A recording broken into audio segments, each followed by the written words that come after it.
Assalamualaikum warahmatullahi wabarakatuh. Kami dari kelompok 6 akan menjelaskan tentang pajak penghasilan pasal 23 dengan anggota kelompok 5 orang. Pengertian PPh pasal 23. PPh pasal 23 adalah pajak yang dipotong atas penghasilan berupa dividen, royalti, bunga, hadiah dan penghargaan, sewa dan penghasilan lain terkait penggunaan harta dan jasa tertentu. Subjek pemotong PPh 23. Siapa yang wajib memotong PPh 23? Yang pertama adalah badan pemerintah. Yang kedua, subjek pajak badan dalam negeri. Ketiga, penyelenggara kegiatan. Dan yang terakhir adalah bentuk usaha tetap atau BUT. Lalu apa saja objek dari PPh 23? Yang dikenai PPh 23 antara lain dividen, bunga, royalti, dan sewa atas harta selain tanah atau bangunan. Ada juga termasuk jasa-jasa tertentu seperti jasa teknik, jasa manajemen, jasa konsultan, jasa catering, dan sebagainya. Selanjutnya mengenai tarif. Untuk penghasilan berupa dividen, bunga, dan royalti dikenakan tarif sebesar 15%. Sementara untuk sewa dan jasa tertentu dikenakan tarif 2% dari jumlah bruto. Dan yang penting untuk diperhatikan, jika pihak penerima penghasilan tidak memiliki NPWP, maka tarifnya dikenakan tambahan 100%. Oke, saya ingin melanjutkan pembahasan dari teman saya berikutnya, yaitu mekanisme pemotongan. Yang pertama, 1. Pemotong pihak yang membayar penghasilan. 2. Pemotongan saat terjadi pembayaran. 3. Penyetoran maksimal tanggal 10 bulan berikutnya. 4. Pelaporan maksimal tanggal 20 bulan berikutnya via ibu-pot atau ISPT.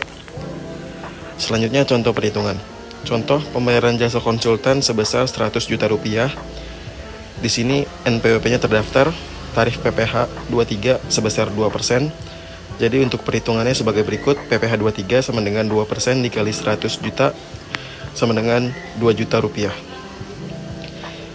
Selanjutnya, sanksi jika tidak memotong PPh 23 akan dikenakan sanksi administrasi berupa denda 100% dari pajak yang seharusnya dipotong. Kemudian ditambah sanksi bunga sesuai ketentuan KUP. Cara pembayaran PPh 23 secara online. Yang pertama, login ke akun DJP online. Yang kedua, masuk ke menu e-billing, kemudian isi formulir SSP. Ketiga, pilih jenis pajak, yaitu PPh pasal 23, kemudian isi masa dan tahun pajak. Keempat, sistem akan memberikan kode billing. Kelima, lakukan pembayaran bisa melalui mobile banking, internet banking, ATM, dan aplikasi pajak online seperti Tokopedia, Bukalapak, dan lain-lain. Untuk cara pembayaran PPh 23 secara offline, yang pertama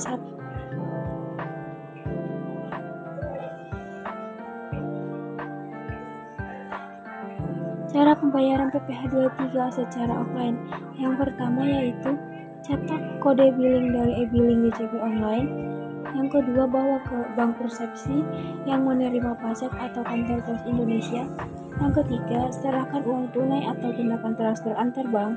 Keempat, setelah bayar, simpan bukti penerimaan negara atau BPN sebagai bukti sah pembayaran.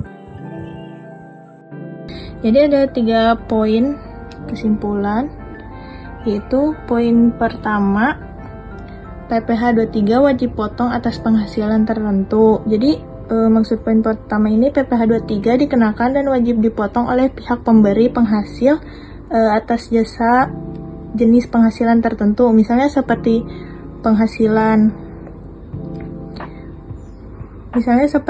penghasilan dari jasa, dividen, bunga, royalti, dan sewa selain tanah atau bangunan. Hal ini sesuai dengan ketentuan perpajakan yang tertentu yang berlaku.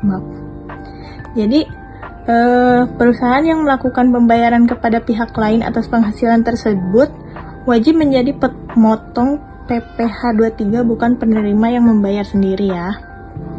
Terus untuk poin keduanya, penting bagi perusahaan untuk patuh agar terhindar dari sanksi. Jadi maksud poin kedua ini, sangat penting bagi perusahaan untuk patuh terhadap ketentuan pemotong, penyetor, dan pelaporan PPh 23. Jika tidak dilakukan dengan benar, perusahaan dapat dikenai sanksi administrasi berupa denda, bunga, bahkan pidana pajak.